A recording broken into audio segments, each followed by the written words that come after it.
नमस्कार अनि जोजोलपा। तपाईले अहिले सुनिरहनु भएको आवाज नेपाल भाषा एकेडेमीका निमित्त अनक मिडियाको प्रस्तुति नेवा एफएम 106.6 मेगाहर्ज रेडियोको हो। म कीर्तिपुर नगरपालिका 4 स्थित नेपाल एपीएफ विद्यालयकी नेपाली विषय शिक्षिका शान्ता अधिकारी बोलिरहेकी छु। हरेक आइतबार जस्तै आज पनि म यस रेडियो कार्यक्रममा कीर्तिपुर नगरपालिकाद्वारा सञ्चालन गरिएको रेडियो शिक्षा कार्यक्रम अन्तर्गत कक्षा 8 को नेपाली विषयको रेडियो शिक्षा कार्यक्रम लिएर उपस्थित भइसकेकी छु। यो कार्यक्रम हरेक हप्ता आइतबारका दिन दिउँसो 12 बजे प्रसारण हुँदै आइरहेको छ। अबको आधा घण्टासम्म म तपाईहरुसँगै रहनेछु।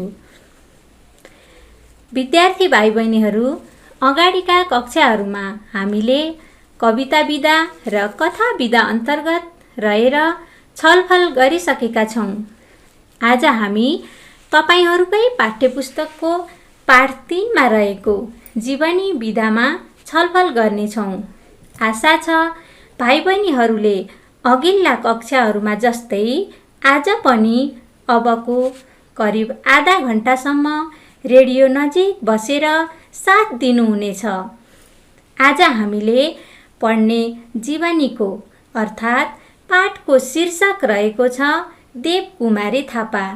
कक्षा 8 को पाठ्यपुस्तकमा समावेश गरिएका विभिन्न राष्ट्रिय तथा अन्तर्राष्ट्रिय ख्यातिप्राप्त व्यक्तिहरूको जीवनीमध्ये यो जीवनी राष्ट्रिय स्तरमा आफ्नो त्याग र परिश्रमले नाम कमाउन सफल भएकी व्यक्तित्वको जीवनी हो।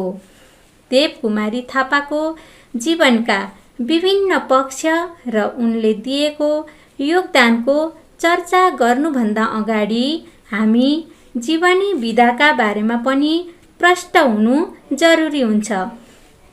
त्यसैले यो जीवनी भनेको के रहेछ त भनेर सामान्य जानकारी गराउँछु है त।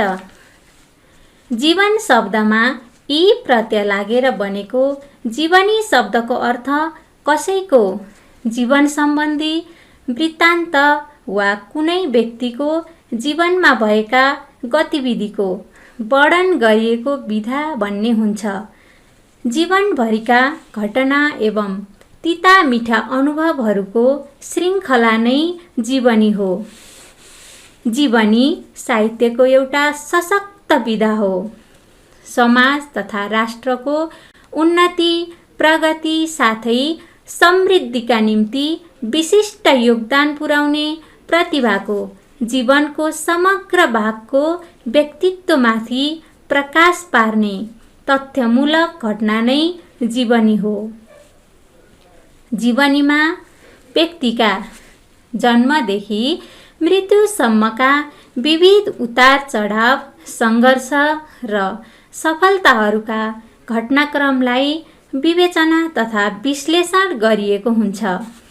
कुनै व्यक्ति विशेषको जीवनीले विद्यार्थीहरूलाई सच्चरित्रवान वा आदर्श व्यक्ति बन्न अभिप्रेरित गर्दछ।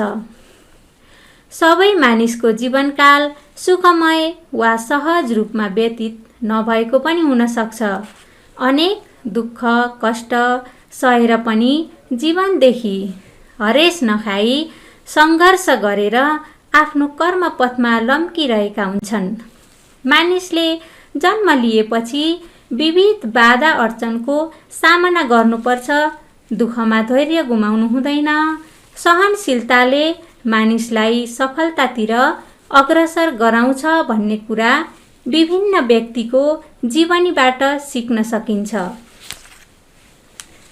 यसरी राष्ट्रिय तथा अन्तर्राष्ट्रिय क्षेत्रमा महत्त्वपूर्ण योगदान पुर्याउने विशिष्ट व्यक्तिका जीवनका सम्पूर्ण पक्षलाई स्पष्ट पारी लेखिएको तथ्यपूर्ण घटनाहरूको श्रृङ्खलाबद्ध प्रस्तुतिलाई जीवनी भनिन्छ।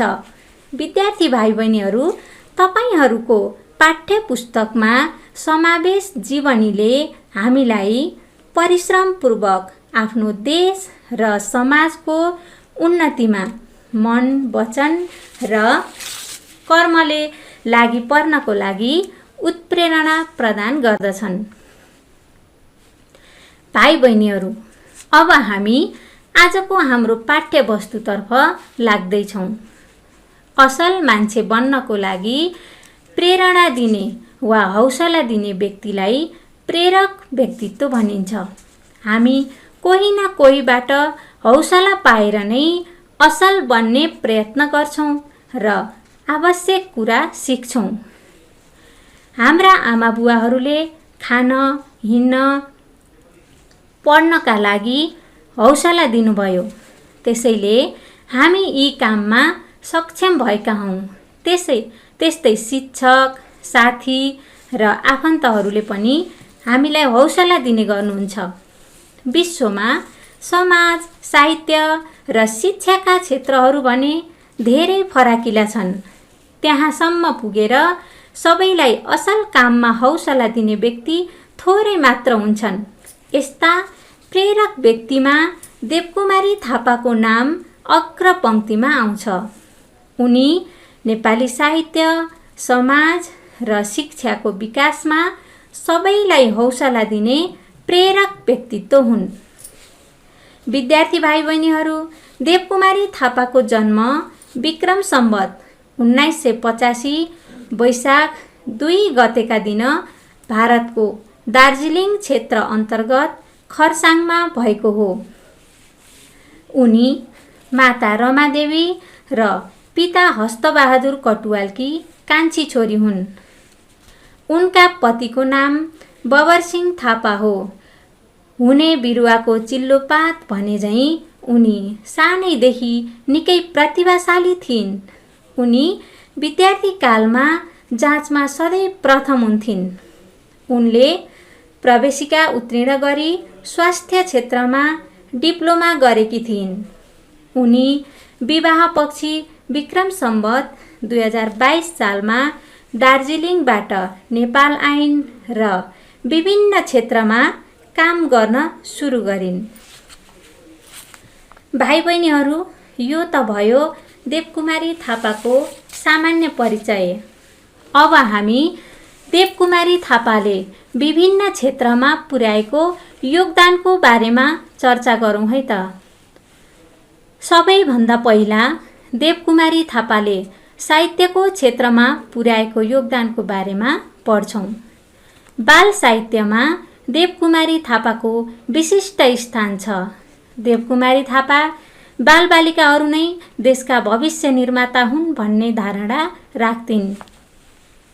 त्यसैले बालबालिकाहरूलाई असल र शिक्षित पार्न साहित्य रचनामा लागिन्। त्यसरी नै बालबालिकाहरूको चौतर्फी विकास गर्न बाल संस्था र समाज सेवामा समर्पित भइन्। उनको विचारमा मानिसको मुख्य कर्तव्य सेवा हो। सबैलाई सेवामा प्रेरणा दिन उनले पुरस्कारको व्यवस्था पनि गरिन्। उनी जीवनभर सेवामा हिमाल झैँ अडिग बनी सबैको प्रेरणा स्रोत बनिन्।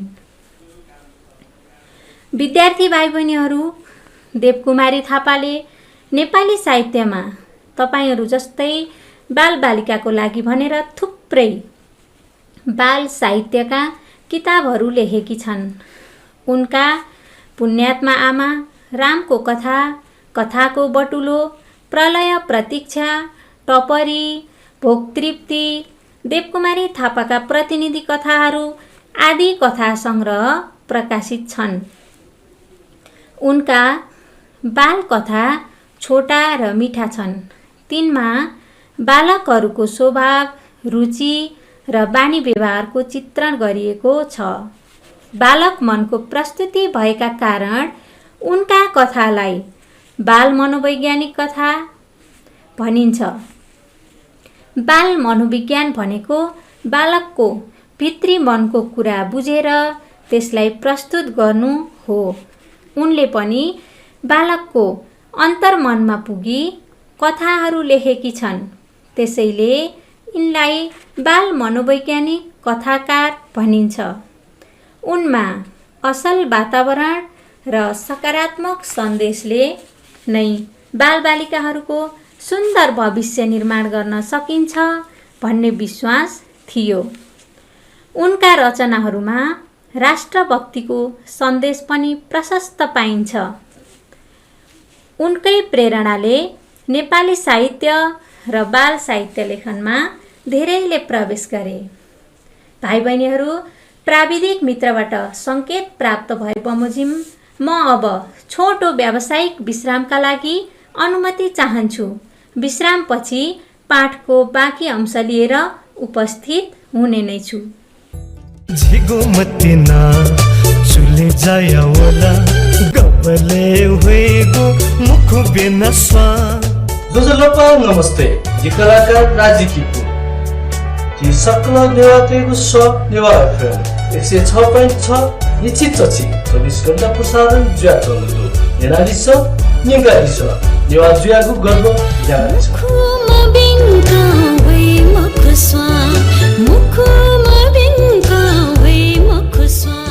व्यावसायिक विश्रामपछि पुनः स्वागत गर्न चाहन्छु। तपाईँ अहिले नेवा एफएम 106.6 मेगाहर्ज सुन्दै हुनुहुन्छ।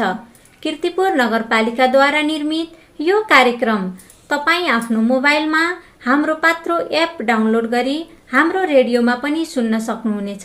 त्यस्तै गरी www.nevafm.com.np लगइन गरी विश्वको कुनै पनि कुनाबाट सुन्न सक्नुहुनेछ।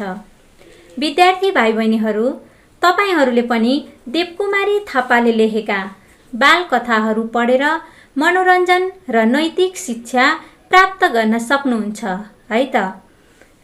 भाइ बहिनीहरू, उनले गरेका कामहरूमध्ये अर्को महत्त्वपूर्ण काम हो बाल पत्रिकाको प्रकाशन।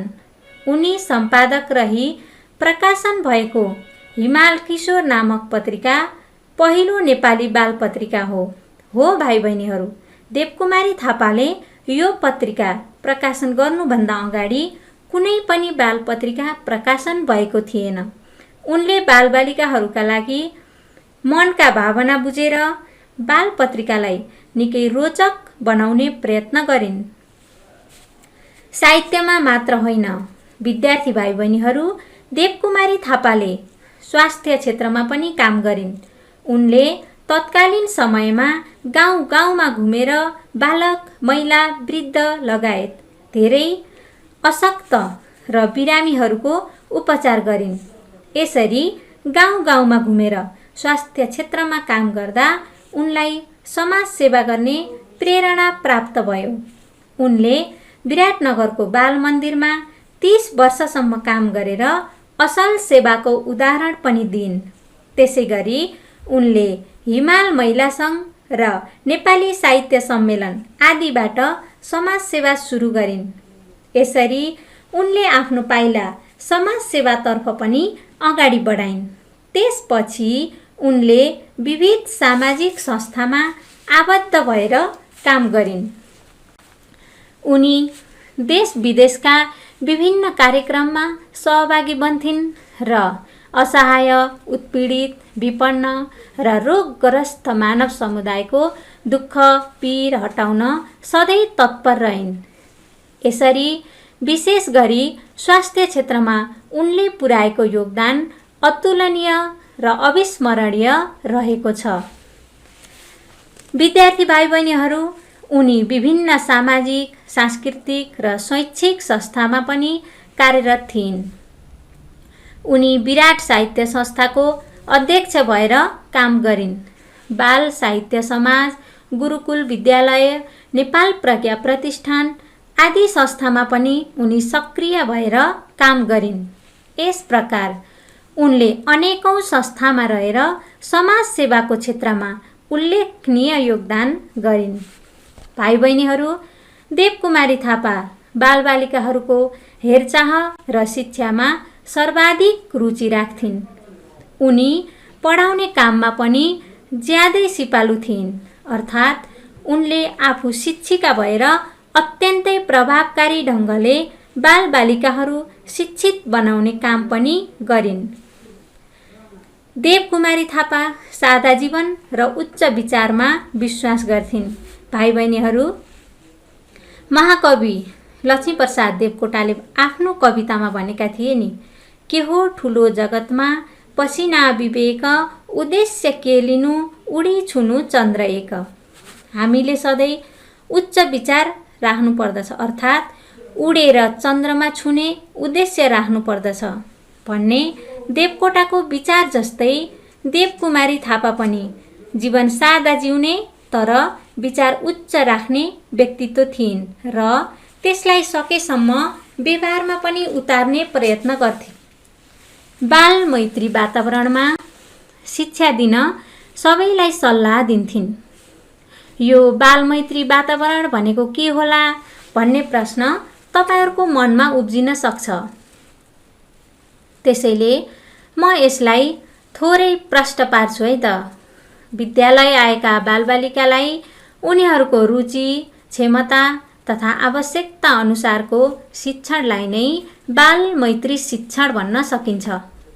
यति मात्रै नभएर विविध कारणले विद्यालय आउन नसकेका बालबालिकालाई विद्यालयमा ल्याई शिक्षण सिकाइ गराउनु पनि बाल मैत्री शिक्षण हो। बालबालिकाले आफ्नो क्षमता अनुसारको गतिमा रमाइलोसँग सिक्न पाउने वातावरणलाई नै बाल मैत्री वातावरण भनिन्छ। विद्यालयमा सहयोगी र मैत्रीपूर्ण वातावरण हुनुपर्दछ भन्ने देवकुमारी थापाको विचार र व्यवहारले धेरैलाई प्रभाव पारेको थियो। भाइ बहिनीहरू, देवकुमारी थापा विभिन्न ठाउँमा हुने फरक फरक सभा समारोहमा सहभागी हुन्थिन् र आफ्ना विचारहरू राख्थिन्। उनले राखेका विचारहरूबाट सबै प्रभावित हुन्थे, किनभने उनका विचारहरू जीवन उपयोगी र सारगर्भित पनि हुन्थे। देवकुमारी थापा बहुमुखी प्रतिभाकी धनी थिइन्। उनले आफूलाई कुनै एउटा क्षेत्रमा मात्र सीमित राखिनन्। आफ्नै खर्चमा उनले बबरसिंह थापा सेवा गुठी स्थापना गरिन्।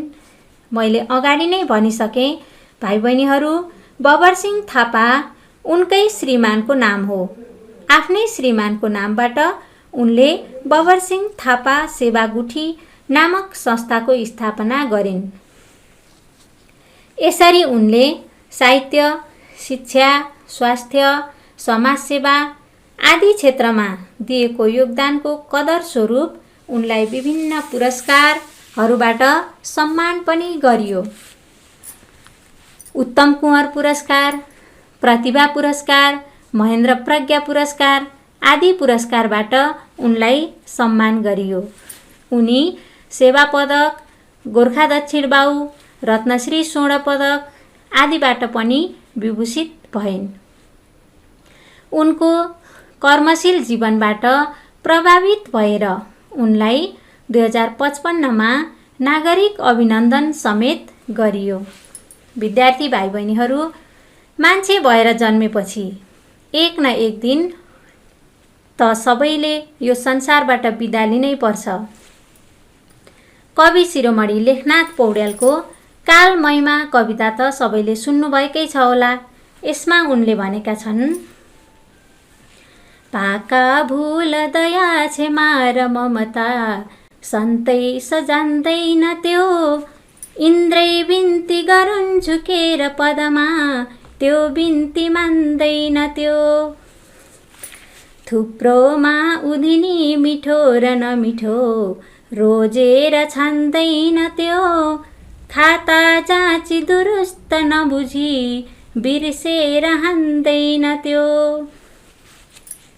राजा रङ्क सबै समान उसका वैषम्य गर्दैन त्यो, आयो टप्प टिप्यो लग्यो मिति पुग्यो टारेर टर्दैन त्यो। कवितामा भने जस्तै नेपाली साहित्य, बाल साहित्य र पत्रकारितामा कहिल्यै ननिभ्ने दियो बालेकी देवकुमारी थापा विक्रम सम्वत 2068 वैशाख 22 गते सधैँको लागि निभिन्, अर्थात् यस संसारबाट उनले अन्तिम विश्राम लिइन्। उनले यस धरतीबाट बिदा लिए पनि उनका अविस्मरणीय कामले उनलाई अमर बनाएको छ। सामाजिक सेवाका क्षेत्रमा उनी सबैको उदाहरण बनेकी छिन्।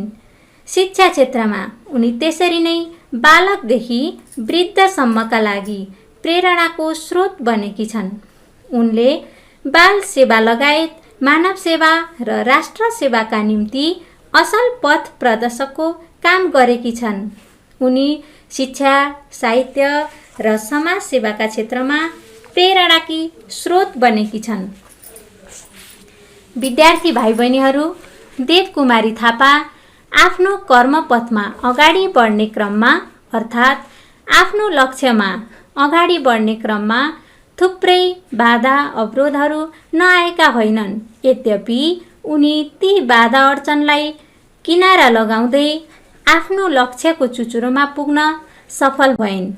यस्तै गरी हामी पनि देवकुमारी थापा जस्तै मान्छे भएर जन्मिसकेपछि केही न केही असल काम गरेर अर्थात् यो देशको नाम उच्च राख्न केही योगदान दिएर इतिहासको पानामा आफ्नो नाम सुरक्षित गर्न सक्नुपर्दछ, जसले गर्दा हामी मरेर गए तापनि पछिल्ला पुस्ताहरूले यसरी नै हाम्रो पनि जीवनी पढ्न पाउनेछन्, अर्थात् हाम्रो नाम पनि देवकुमारी थापाको जस्तै अमर रहनेछ भन्ने प्रेरणा प्राप्त गर्न सक्छौँ।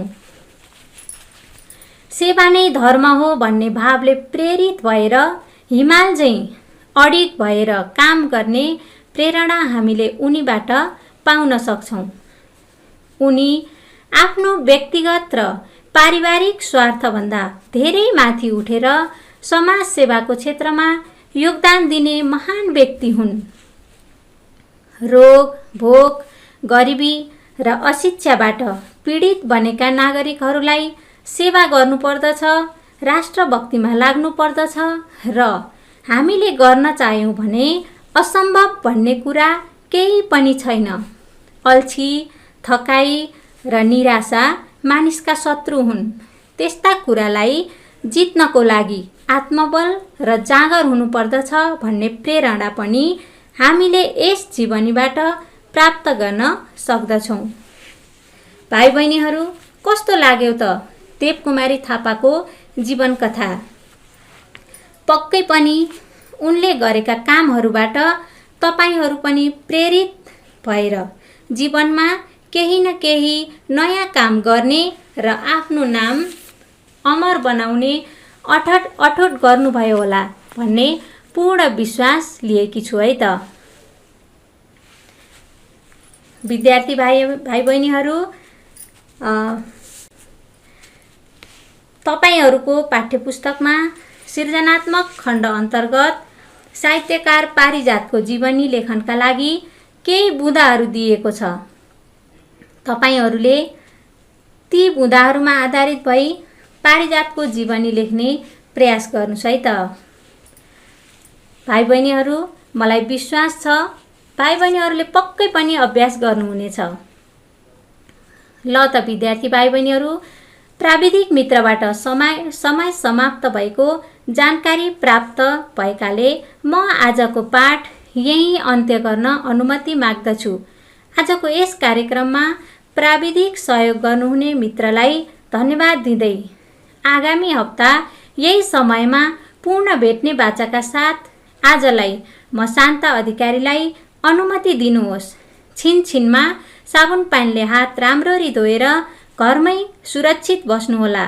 धन्यवाद। शुभ दिन।